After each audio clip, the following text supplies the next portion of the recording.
Hello guys, welcome to my YouTube channel Akhees vlog. ഇന്ന് ഞാൻ simple ആയിട്ട് ടേസ്റ്റി ആയിട്ട് എങ്ങനെ ഒരു മോര് കൊണ്ട് അരച്ച് കലക്കി ഉണ്ടാക്കുക അതാണ് നോക്കാൻ പോണത്. അപ്പോൾ നമുക്കറിയാം എല്ലാവരുടെ വീട്ടിലും എന്താ പറയുക, എപ്പോഴും പച്ചക്കറികളൊന്നും ഇല്ലാതെ ഇരിക്കാം. ചില വീട്ടിലെ പച്ചക്കറികൾ ഉണ്ടാവും, ചില വീട്ടിലെ പച്ചക്കറികളൊന്നും ഉണ്ടാവില്ല. അപ്പൊ പച്ചക്കറി ഒന്നും നമ്മുടെ വീട്ടിൽ ഇല്ലാണ്ടേന് പെട്ടെന്ന് നമുക്കൊരു കറി വെക്കണമെന്നുണ്ടെങ്കിൽ ഈ മോരോണ്ടുള്ള അരച്ച് കലക്കി വെച്ച് നോക്കാം, സൂപ്പർ ആയിരിക്കും.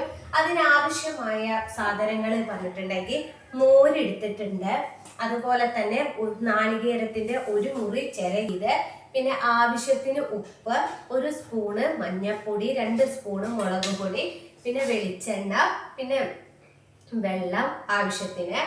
അപ്പൊ ഇത്രയും സാധനങ്ങൾ ഉപയോഗിച്ച് നമുക്ക് ടേസ്റ്റി ആയിട്ടുള്ളൊരു മോര് കൊണ്ട് അരച്ച് കലക്കി ഉണ്ടാക്കാം.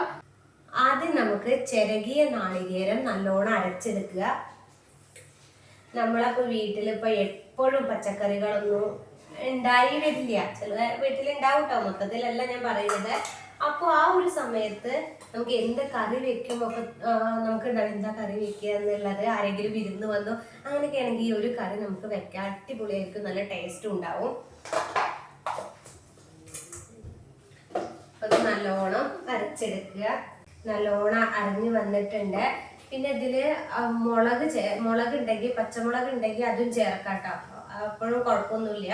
അപ്പൊ പച്ചമുളക് ചേർക്കുമ്പോൾ നമ്മൾ ഈ മുളക് പൊടിയുടെ അളവ് കുറയ്ക്കണം, 1 സ്പൂണൊക്കെ എടുക്കുക.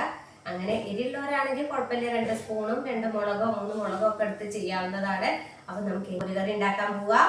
കുറച്ച് വെളിച്ചെണ്ണ ഒഴിക്കുക, ഒരു ചെറിയ സ്പൂണ് കടുക് ഇട്ടു,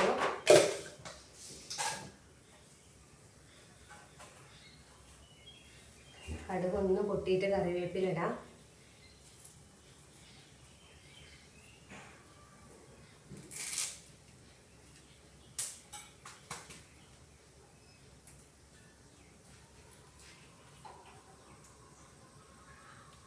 പിന്നെ കുറേ ആളുകൾ എന്നോട് ചോദിച്ചു, നിങ്ങളുടെ കരിവേപ്പിൻ്റെ എങ്ങനെയാണ് ഉണ്ടായത്, അപ്പോൾ അതിനെ പറ്റിയൊരു വ്ളോഗ് ഇടാൻ പറഞ്ഞു. അപ്പോൾ ഞാൻ അടുത്തതൊരു വ്ളോഗ് അതിനെ പറ്റി ഇടാച്ചിട്ടാണ്. ഒന്നാമത് കറിവേപ്പില പെട്ടെന്നൊരു വീട്ടിൽ പിടിക്കില്ല, അപ്പോൾ അതിനെ കുറച്ച് കാര്യങ്ങൾ ഞാൻ ചെയ്തിട്ടുണ്ട്. അപ്പോൾ അത് ഒരു ദിവസം വ്ളോഗുമായിട്ട് നിങ്ങളോട് ഷെയർ ചെയ്യാം. മോരൊഴിച്ച് കൊടുക്കുകയാണ്. ഇത് നല്ല പുളിയുള്ള മോരാണ്. അത് നമ്മുടെ ഒരു വീട്ടിൽ നിന്ന് വാങ്ങിയതാട്ടോ, കടയിൽ നിന്ന് വാങ്ങിയതല്ല. ഒഴിച്ച് കൊടുത്തു. മോരൊഴിച്ച് കഴിഞ്ഞാൽ അങ്ങനെ ഇരിക്കും. വെച്ചാൽ 1 സ്പൂണ് മഞ്ഞൾപ്പൊടി, 2 സ്പൂണ് മുളക് പൊടി, ആവശ്യത്തിന് ഉപ്പ് ഇട്ട് കൊടുക്കുക. എന്നിട്ട് നല്ലോണം ഒന്ന് ഇളക്കി കൊടുക്കുക.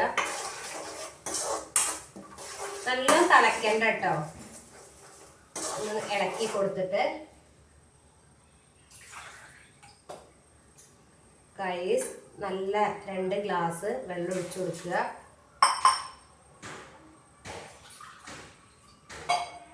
പുളി ഇല്ലാത്ത മോരാണെങ്കിൽ 2 ഗ്ലാസ് മോരൊക്കെ എടുക്കാം കേട്ടോ. പച്ചവെള്ളം ഒഴിച്ചു കൊടുത്തു, 2 ഗ്ലാസ്.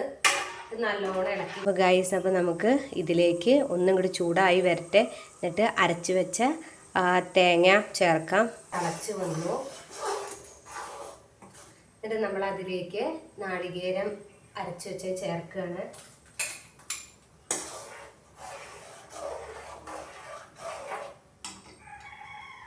എന്നിട്ട് ഒന്ന് തിളക്കട്ടെ, എന്നിട്ട് വാങ്ങി വയ്ക്കാം.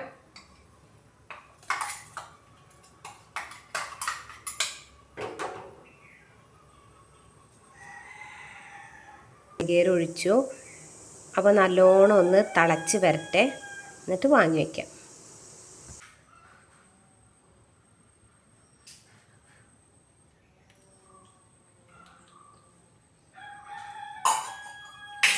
നല്ല ടേസ്റ്റ് ഉണ്ട്, ഞാൻ വെറുതെ പറയില്ല, ശരിക്കും പറയാണ്, അടിപൊളിയായിട്ടുണ്ട്. അപ്പം നിങ്ങളെല്ലാവരും ഒന്ന് ട്രൈ ചെയ്ത് നോക്കുക. യാതൊരു തരത്തിലുള്ള പച്ചക്കറിയും കാര്യങ്ങളൊന്നും വേണ്ട, പാകം മോരും കുറച്ച് നാളികേരും മാത്രം മതി. അതുകൊണ്ട് നമുക്കൊരു ടേസ്റ്റി ആയിട്ടുള്ള ഒരു അരച്ച് കലക്കി ഉണ്ടാക്കാം. അപ്പോൾ ഞങ്ങളുടെ ഈ വ്ളോഗ് നിങ്ങൾക്ക് ഇഷ്ടമായിട്ടുണ്ടെങ്കിൽ കമൻസ് അയയ്ക്കുക. അതുപോലെ തന്നെ ആദ്യമായിട്ടാണ് കാണുന്നവരാണെങ്കിൽ സബ്സ്ക്രൈബ് ചെയ്യുക, ഷെയർ ചെയ്യുക, സപ്പോർട്ട് ചെയ്യുക. അപ്പോൾ നാളെ പുതിയൊരു വ്ളോഗുമായിട്ട് വീണ്ടും കാണാം. Tata bye bye, see U.